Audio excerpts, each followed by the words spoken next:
Jadi begini Pak, seiring berkembangnya informasi di masyarakat sekarang ini, informasi digital, kami pun rakyat sekarang ini sudah belajar juga tentang masalah pandemi ini. Dan dari awal kejadian saya, mungkin Bapak tahu itu sama Dr. Louis, ya, kami sampai hari ini kami menunggu adanya diskusi debat terbuka antara dua pihak atau dua mazhab dokter yang pro tentang COVID dan vaksinasi dan yang anti vaksinasi. Ya, karena masing-masing punya data. Saya di sini berbicara, saya kira tadi saya ditemui oleh Pak Menterinya. Kalau saya ditemui oleh Pak Menterinya atau jubirnya, saya meminta Kementerian Kesehatan memberikan apa yang sudah kami minta lewat lapor.go.id tentang keterbukaan informasi publik. Dan itu kami juga sudah melayangkan surat ke Ombudsman. Ombudsman juga akhirnya merekomendasi. Artinya di sini ada beberapa hal yang kami perlu pertanyakan masalah pandemi. Yang pertama masalah PCR, keakuratan PCR.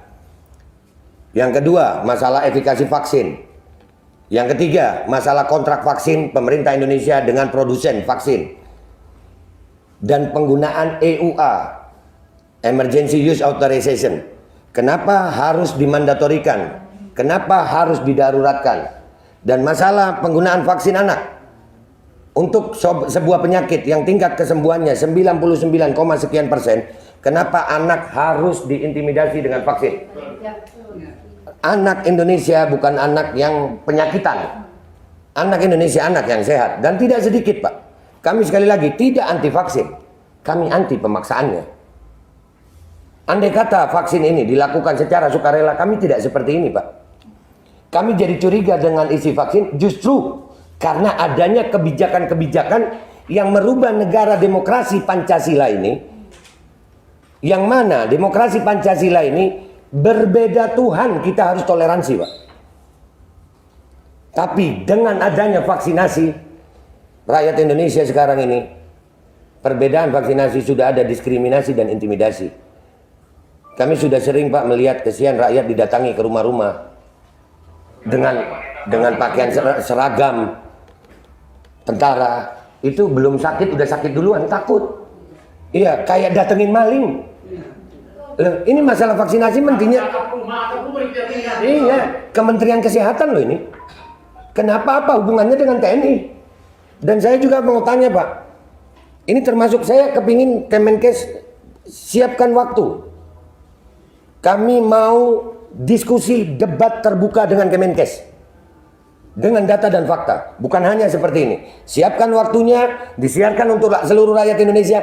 Kami akan datang dengan tim terbaik kami. Kami akan bongkar semua data kami.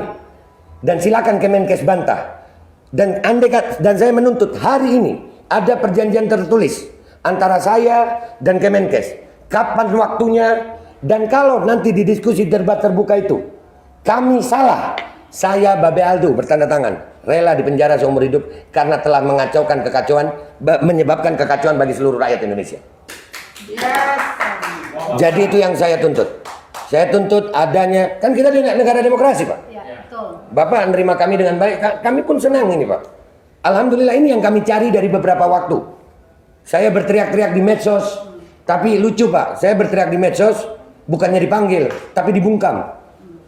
Medsos saya dihilangkan, bikin lagi, dibungkam lagi, bikin lagi. Kalau saya memang melanggar hukum dengan kalimat dan narasi saya, kenapa saya nggak dipanggil polisi?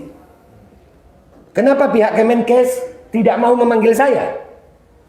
Apakah memang karena saya benar tapi didiamkan? Atau kalian tahu apa? Nah, ini yang perlu kami diskusikan. Kehadiran kami di sini sekarang ini Pak, khususnya kami ini yang masalah vaksinasi. Kami menuntut keterbukaan informasi publik dan itu dilindungi oleh undang-undang. Ada KIP, undang-undang KIP ada. Ya, jadi kalau saya mewakili sebagian ibu-ibu ini, kami menuntut adanya diskusi terbuka antara pihak Aliansi Rakyat Menggugat dan tim dengan pihak Kemenkes yang disiarkan untuk seluruh rakyat Indonesia. Kita akan bawa tim terbaik kita melawan tim terbaik Kemenkes untuk berdiskusi.